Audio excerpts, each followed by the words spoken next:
You're watching CBS 2 News in high definition. It's a common skin condition that isn't flattering and also can be very painful. Dr. Holly Phillips shows us how to treat rosacea. It's a skin condition that affects 45 million people, and it is often misdiagnosed for years. CBS 2's Dr. Holly Phillips is here now to tell us what it is and how it's being treated. Sure, Christine. Well, right when you've reached your 20s and you feel like adolescent acne should be over, millions of people are hit with another condition that looks a lot like it. It's called rosacea, and even though it can be tough to diagnose, it's increasingly easy to treat.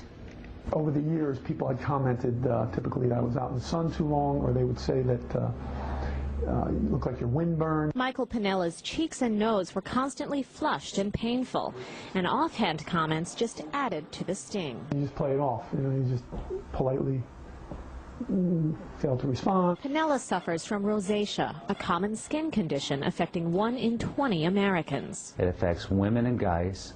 It crosses all heritages, all races, all socioeconomic status. Rosacea shows up in the 20s or 30s as a flushed face with bumps around the cheeks, nose, mouth, and forehead, and is sometimes confused with acne. Dr. Michael Chasen, an expert in rosacea treatment, says it's not just a physical ailment, it's a psychological one as well. In certain individuals, it prevents them from having relationships. It interferes with their social life.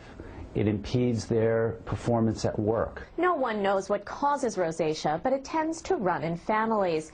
And when prescription creams and medications don't work, laser therapy is now more effective than ever. With a combination of laser therapies that may include the V-beam pulse dye laser, the Starlux Intense Pulse Light System, and YAG lasers, we can decrease the dilated blood vessels on the surface of the skin. The treatments are done once a month for 3 to 6 months. Then patients come in for touch-ups once a year. Pinella's results were dramatic, and he's got a word of advice for others who may be considering the laser therapy. Go. I'm telling you, go. If you ever want to listen to me, go. It's a no-brainer. Symptoms of rosacea can be triggered by activities and environment, including exercise, sun and wind exposure, and hot weather. Avoiding alcohol and spicy foods can also help to minimize the appearance of the rash.